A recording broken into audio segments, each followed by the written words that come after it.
Alright, we are back. You know what I wanted for Christmas this year?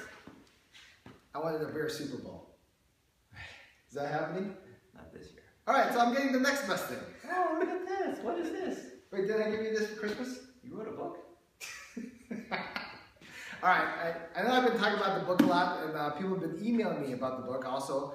And a couple things that they wanted to know. Yeah, I already said in our last video, it's a series, it's a book of 8. But as far as the overall plan, 2015, the iBook version will come out, and the iBook version will have the student guide as well as the teacher's guide involved, and it'll have video in the iBook. So if you don't have the iBook version, you should eventually get that too.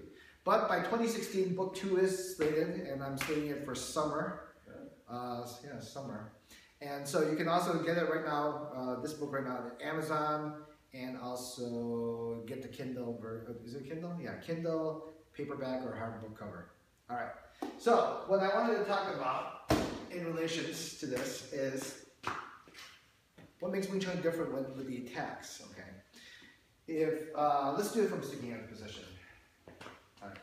If we're in sticking hand position, and Ken does a punch, let's say without support. Okay. A lot of times people throw out a technique like you're thinking like I throw out the ball. My body, it starts with the legs, from the body and to the arm. And then once you release the ball is on its own. Okay? And a lot of times people look at it the same way in the sense that that's still body supported in the sense that it starts from the legs to the body to the arm to shoot out. But in Wing Chun, if he shoots out his arm and his hand is on its own, like you see a lot of people that extend out like this. Yeah, he could shoot it out and he could hit me, right?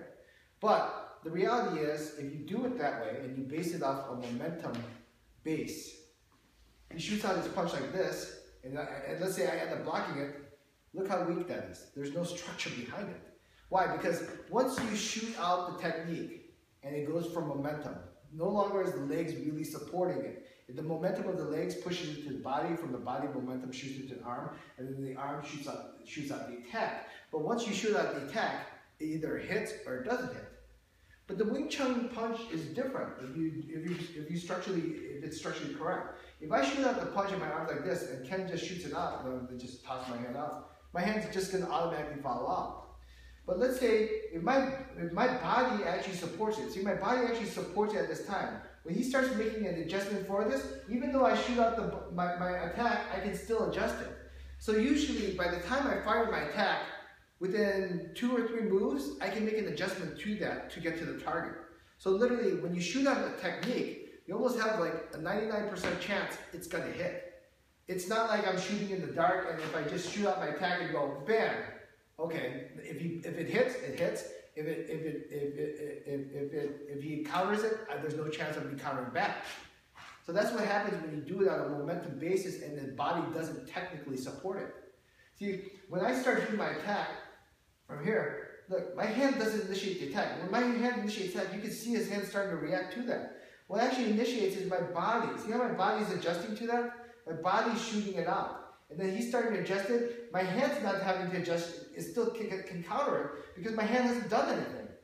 It's actually my body that adjusted to be able to shoot out the next technique. And in other words, if I throw the ball can still do exactly what I want it to do. I still have control of that ball. It means if I have the bullet, I can make the bullet curve. What? Want it?